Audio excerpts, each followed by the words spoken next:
Hey guys, what's going on? I hope you all are doing well today. Elliot here, and welcome back to the Fragrance Well. So have any of you guys ever looked at what is the most popular fragrance the most popular fragrances on Fragrantica or even Parfumo.net at the end of the year for like the previous year? And year over year, you might notice that there are fragrances that have been out for tons of years and they still find themselves near the top of those popular fragrances. That's kind of the inspiration for today's subject matter. Now, I'm not going over that specifically, and I haven't even looked at it for last year as of when the start of this year. But what I'm going to do is I got 13 fragrances here that I am using my own opinion, but also a little bit of data based off of what you see on retail websites. What's going to still be relevant in 10 years? What fragrances are still going to be selling great in 10 years and probably still going to be somewhat relevant within the community even, because sometimes you have some correlations between those two. If there's one thing you can learn from a number of fragrances is that if they're really, really good, they can have an almost endless shelf life in terms of them still making the company money. I got a great example here.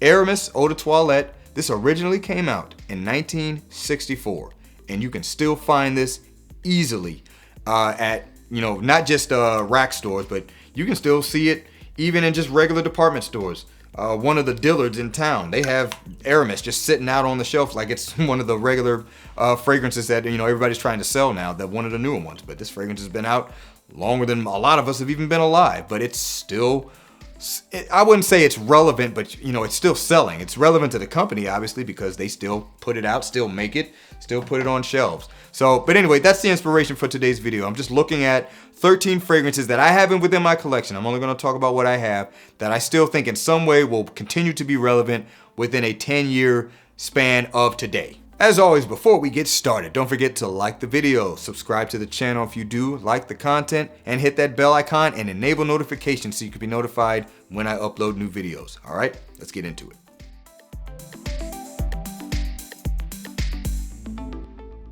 All right, guys, so will it be relevant in 10 years? First up, from the house of Creed, this is Aventus. Creed Aventus. Is anybody really surprised that I put this on this list? Matter of fact, would you be willing to say that it won't be relevant in 10 years? I'd be curious to see if anybody really thinks that.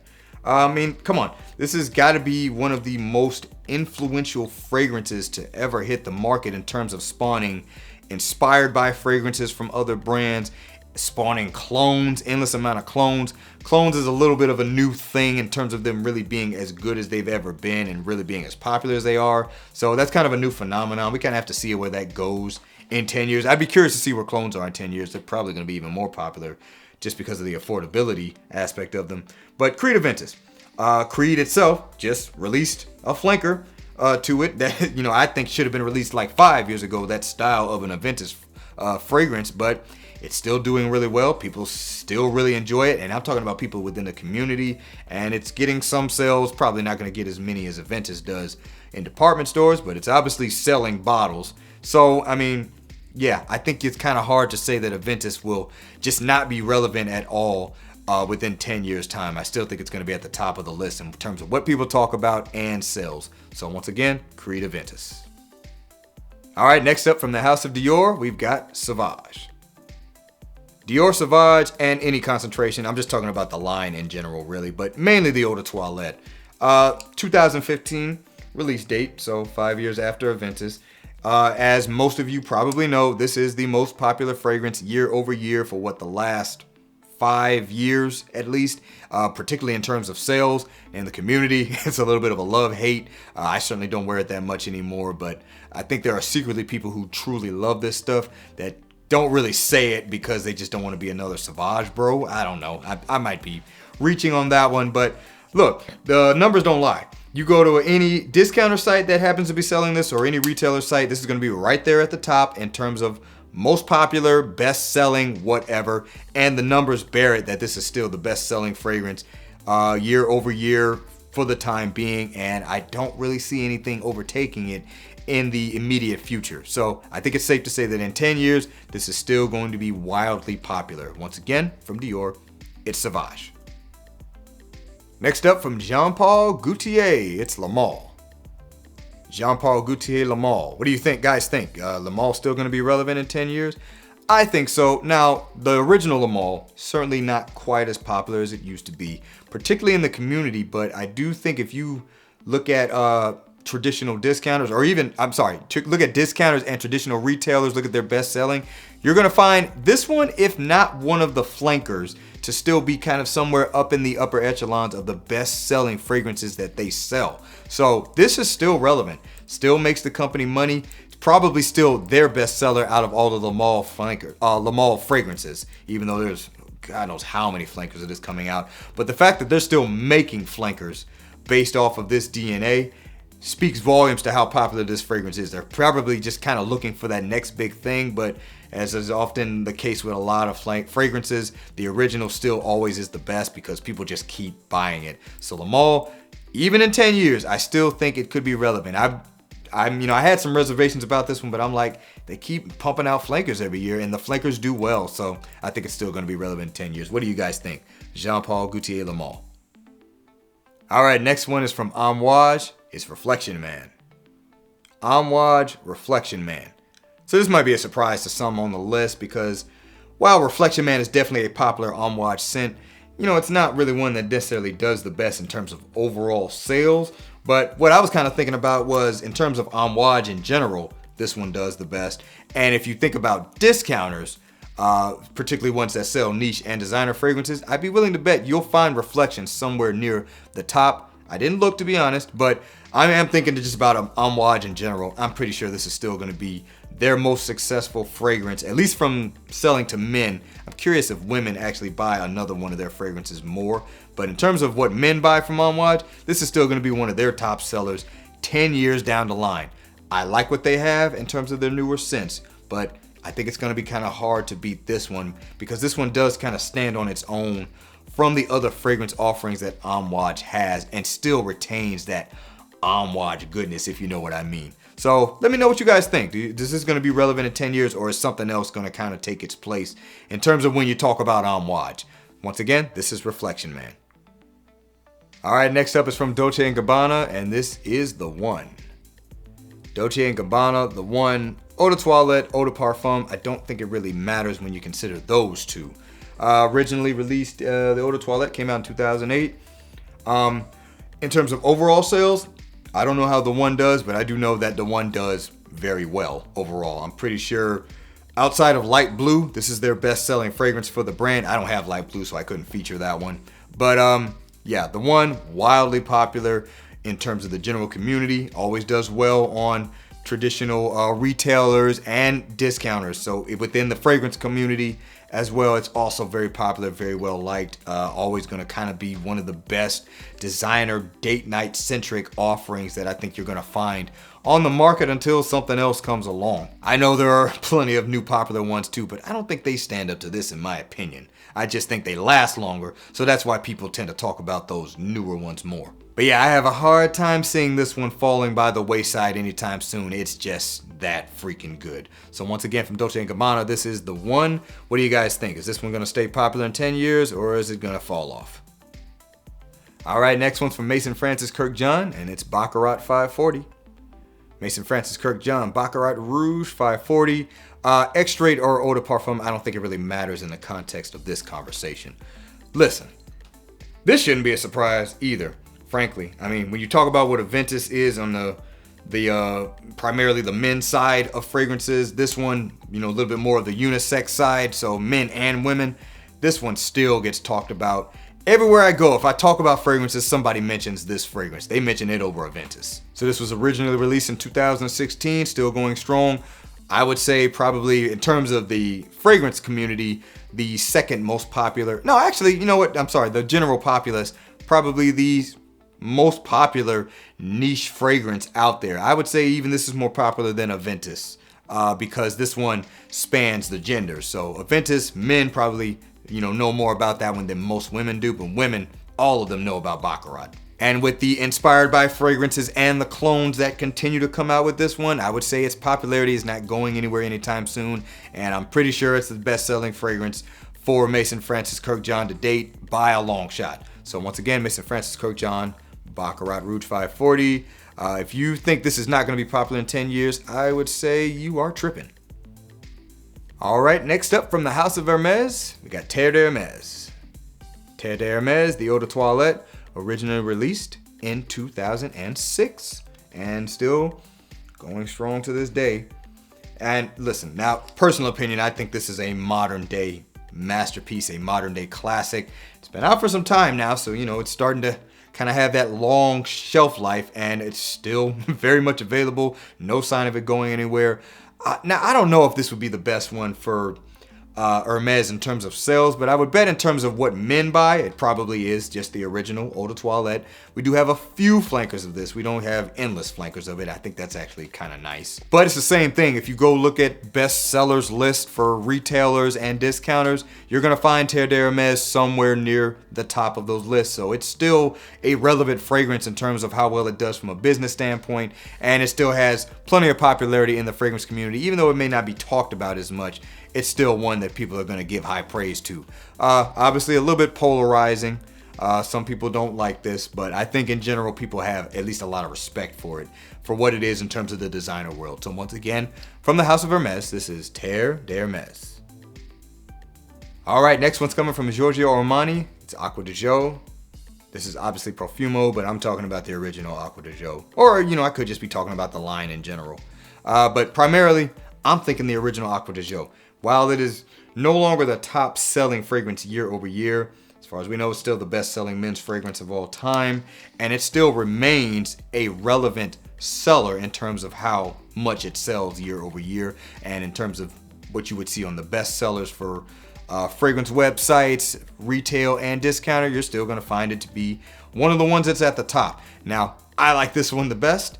Fortunately, it got discontinued, although they did somewhat recreate it with the Parfum version that just came out, but they're also still coming out with flankers of Acqua Di Gio. People will still get really excited about them, even if they are letdowns, in my opinion. I'm not the biggest Acqua Di Gio fan in general anyway, but point is, this fragrance is going to stay relevant. People absolutely love this stuff. Clearly, guys that still like the original one just keep buying it and buying it and buying it because it still remains relevant in terms of sales. So Acqua Di Gio is here to stay, and I don't see it going anywhere anytime soon. So I think in 10 years, still going to be a very relevant and popular fragrance. Once again, Giorgio Armani, Acqua Di Gio. All right, next up from the House of Versace, we have got Man Eau Fraiche. Versace Man Eau Fraiche. So this was originally released in, what does it say? It says 2005. And listen, I'll be honest, I actually threw this on my fleece this past weekend when I was setting up my drums. It was very humid that day, so I just wanted something fresh, and I just threw this on my fleece, and I just kind of forgot how good it is. I didn't forget how good it is, but I typically just save this for the summertime. But man, this stuff just, it really smells amazing. I can see why it's so popular. It's obviously, from the community aspect, a great starter fragrance if you're just getting into fragrances, period, meaning you just never really wore anything and you just want to get into them in general. Still does very well at the stores, still top seller on the websites. And honestly, I think this one is kind of one of those ones that's just going to stick around for year after year after year. May not necessarily be the best seller, but it's going to stay relevant. And honestly, if anybody is new to fragrances, this is one of the first ones I would recommend if I couldn't just take them to the store and just show them stuff myself. Like, hey, you don't want to spend a lot of money and you want to just kind of get something just to kind of get you started. This is easily going to be one of the ones I would recommend first. And I think most people would do the same thing. This would be one of the ones they'd recommend. So 10 years down the line, I think it's still going to be relevant. From Versace, this is Man Eau Fraiche. All right, so the next one is from the House of Mancera, and this is Cedrat Boise. This is the Intense, obviously, but I am talking about Cedrat Boise, the original. Cedrat Boise Intense, while I do think it'll be around in 10 years, I don't think it just didn't catch fire, did not catch steam like the original Cedrat did or does. And honestly, I think I can understand why. The fresher aspect of Cedrat Boise compared to this, I think it's just that main selling point. But Cedrat Boise, we already know in terms of the community, is one of the most popular Aventus alternatives, if you will. And I don't know how it does in overall sales. I don't really have any way to kind of check. I don't even know what regular retailers sell Mancera. Maybe Neiman Marcus does. But I would imagine even on their websites, this is going to be the best selling Mancera fragrance offering. And one thing's for sure, this fragrance is not going to die in popularity in 10 years. If it does from a main sales standpoint in terms of the general populace, most of the general populace I don't think knows about this fragrance anyway, so this is more of a community darling in my opinion. I could be wrong, but in terms of the community, Cedrat Boise is not going anywhere in terms of popularity. It's going to be relevant in 10 years. So once again from Mancera, Cedrat Boise. All right, next one's from the house of Chanel. It's Bleu De Chanel. Chanel Bleu De Chanel. This is the parfum. I would primarily think the eau de toilette or the eau de parfum would probably supersede this one in terms of popularity and sale, but let's just say the Bleu De Chanel DNA overall. This is typically number 2 to Sauvage, if not number 1 on a particular seller or retailer, so to speak. But overall sales, this is typically number 2 or right up there with Sauvage. So, you know, and it's been out even longer. Originally came out, Eau de Toilette came out in 2010. So this one's also been out for a while, but still relatively young in terms of, you know, some of the other ones I've talked about. But I don't see its relevancy going away anytime soon. Kind of gives you the same uses as Sauvage, but gives it to you in a different way. So, you know, it kind of serves that same purpose, so to speak. And a lot of people certainly love it. And I think in the fragrance community, it's still going to remain relevant, mainly because of the respect it commands, so to speak. And also with this flanker in general, I mean, I could be wrong, but I think the Parfum flanker kind of reinvigorated a lot of people's interest in Bleu De Chanel in general. So yeah, in 10 years, I think we're still going to be seeing Bleu De Chanel in some respect. Let me know if you guys disagree, but I kind of find it hard. Chanel Bleu De Chanel. All right, next up from Parfums de Marly, we've got Layton. Parfums de Marly, Layton. Listen, this fragrance originally came out in 2016, so I think this is the latest original release date out of all the fragrances I have, but I mean, it's only 1 year after Sauvage, but listen, I think Layton really did something great for their brand when they released this fragrance. Wildly popular in the community. I'm pretty sure it's their best-selling fragrance. I would say it even has at least somewhat of a popularity to the general buyer that is interested in fragrances that may not call themselves a collector. But one thing's for sure, you go to the websites, you see this selling at the top. And I forgot to mention, I meant to mention it earlier, with the fact that a lot of these kind of bigger niche brands are becoming more readily available in your traditional retailers. I'm talking about like Dillard's and Macy's. Dillard's has Initio parfums now, if you didn't know. They have had Creed for a while. I can't remember if they have Parfums de Marly, but I bet you that's coming soon if they don't. This is just going to make these fragrances even more accessible to people. So I think with this one, we may have not even seen the full highest popularity of it yet. We may have seen it in the community, but I bet you in the general populace, if more people are able to buy this, it's going to blow up even bigger than what it already is. So I think in 10 years, Parfums de Marly Layton is still going to be very, very relevant. So once again, this is Layton from Parfums de Marly. Let me know if you guys disagree. I find it hard to argue that point. All right, guys, final fragrance for this list from the house of Tom Ford. It's Oud Wood. Tom Ford Oud Wood. Now, this originally came out in 2007.